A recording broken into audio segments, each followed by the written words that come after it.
क्या आपको पता है कि चंद्रमा पे ह्यूमन लाइफ पॉसिबल है या नहीं, और क्या आप जानते हैं कि चंद्रमा कैसे बना? तो आज के इस एनालिसिस एपिसोड 7 में हम इसी तरीके के 5 मून से रिलेटेड चौंका देने वाले प्रश्नों के उत्तर जानने वाले हैं। तो वीडियो को आखिर तक देखिएगा, क्योंकि आज का वीडियो काफ़ी इंटरेस्टिंग होने वाला है। और अगर आपने अभी तक इस चैनल को सब्सक्राइब कर दिया है तो बहुत बहुत धन्यवाद, और अगर आपने अभी तक इस चैनल को सब्सक्राइब नहीं किया है तो सब्सक्राइब कर दीजिए और इसी के साथ बेल आइकन ऑन कर दीजिए, जिससे आपको इसी तरीके के वीडियोस की नोटिफिकेशन मिलती रहे। So let's get started.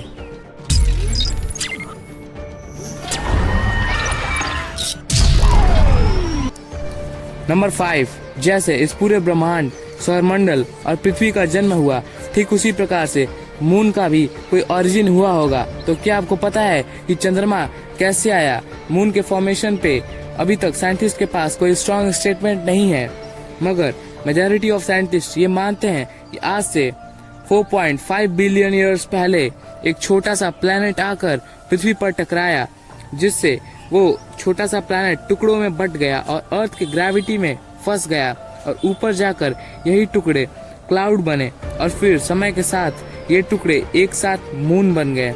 और आज भी ये हमारे अर्थ के ग्रेविटेशन इन्फ्लुएंस में है, और अपने कम मास के कारण इनकी ग्रेविटी उतनी स्ट्रांग नहीं है।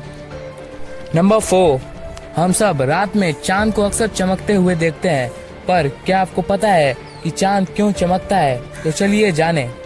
मून का जो सरफेस होता है वो अपने आने वाली सनलाइट को पृथ्वी की ओर रिफ्लेक्ट कर देता है। अब ये बात सुनकर आप कहोगे कि क्या चांद सूर्य की तरफ से आने वाले सारे लाइट रेज को रिफ्लेक्ट कर देता है? तो इसका आंसर है नहीं, क्योंकि मून सन से आ रहे केवल 3 से 12% रेज को रिफ्लेक्ट कराता है, और सन से आने वाली 3 से 12% रेज ही मून की ब्राइटनेस को तय करते हैं। अगर पृथ्वी, चंद्रमा और सूर्य एक साथ मिलकर 180 डिग्री का एंगल बनाते हैं तो मून पृथ्वी पे पूरा 12% लाइट रेज को रिफ्लेक्ट करा देता है। इसी समय मून सबसे ब्राइट फेज में होता है, और जब ये एक साथ मिलकर डिफरेंट एंगल्स बनाते हैं तो ये पूरे 12% के बजाय कम लाइट रेज को रिफ्लेक्ट कराता है, और तब मून उतना ब्राइट शाइन नहीं करता है। नंबर 3, हम सब ने कभी न कभी कहीं पे ये जरूर पढ़ा होगा कि चंद्रमा एक समय पृथ्वी का हिस्सा हुआ करता था, और जिस प्रकार पृथ्वी पर पानी है ठीक उसी प्रकार चंद्रमा पे भी पानी होना चाहिए। तो अब सवाल आता है कि क्या चंद्रमा पे पानी है या नहीं? तो इसका जवाब है कि हाँ, चंद्रमा पे पानी है। अभी रिसेंट ईयर्स के मून एक्सप्लोरेशन के दौरान 2009 में चंद्रयान 1 में लैस एक नासा के इंस्ट्रूमेंट की मदद से ये पाया गया कि चंद्रमा के साउथ और नॉर्थ पोल पे पानी के अंश मौजूद हैं, जो कि छोटे छोटे आइस के ग्रेन्स या फिर मून के थिन एटमॉस्फेयर में वेपर के फॉर्म में मौजूद हैं। अब बात आती है कि वाटर पार्टिकल्स केवल नॉर्थ पोल और साउथ पोल पे ही क्यों पाए जाते हैं, क्यों नहीं कहीं और? तो इसका जवाब है कि मून सनलाइट डायरेक्टली पाता है, और अपनी थिन एटमॉस्फेयर के कारण ये रेडिएशन से अपनी प्रोटेक्शन नहीं कर पाता, और यही सनलाइट वाटर पार्टिकल को वेपर में कन्वर्ट कर देते हैं, और चंद्रमा पे मौजूद वाटर पार्टिकल डिसअपियर हो जाता है, जिससे हम पानी देख नहीं पाते या फिर खोज नहीं पाते। नंबर 2, हमने अभी अभी जाना कि चंद्रमा पे वाटर उसके नॉर्थ और साउथ पोल में मौजूद है, मगर क्या आप जानते हैं कि ये पानी चंद्रमा पर आया कैसे? तो चलिए जानते हैं। बहुत सारे रिसर्चर्स ये मानते हैं कि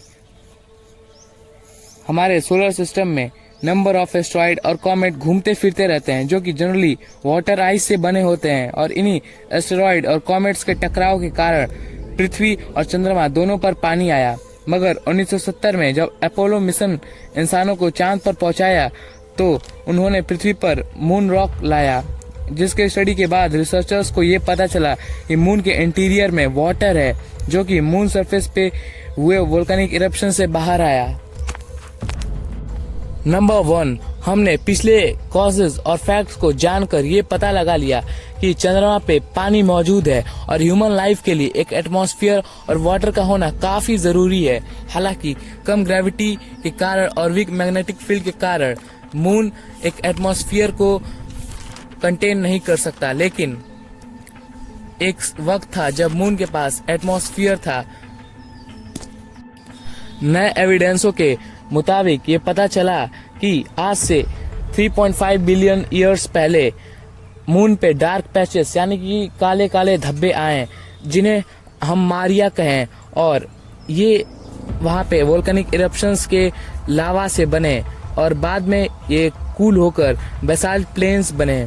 और अपोलो मिशन के दौरान एस्ट्रोनॉट ने यहाँ के सैंपल्स को लाया पृथ्वी पे और इन्हें स्टडी करने के बाद ये पता चला कि ये बहुत सारे गैसेस कंटेन करते हैं, जैसे कि कार्बन मोनोऑक्साइड, और ये गैस मून के इंटीरियर से आए हैं एट द सेम।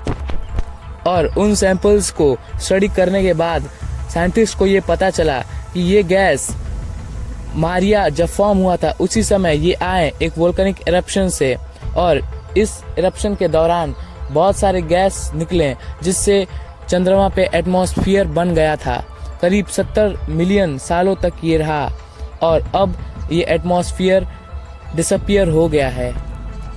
मैं आपको इन एविडेंसेस को इसलिए बता रहा हूँ क्योंकि इसी तरीके से मून पे ह्यूमन लाइफ पॉसिबल है, और साइंटिस्ट ये मानते हैं कि अगर फ्यूचर में एस्ट्रोनॉट परमानेंट सेटल होते हैं मून पे एक्सप्लोरेशन के लिए तो काफ़ी ये तरीका यूजफुल रहेगा।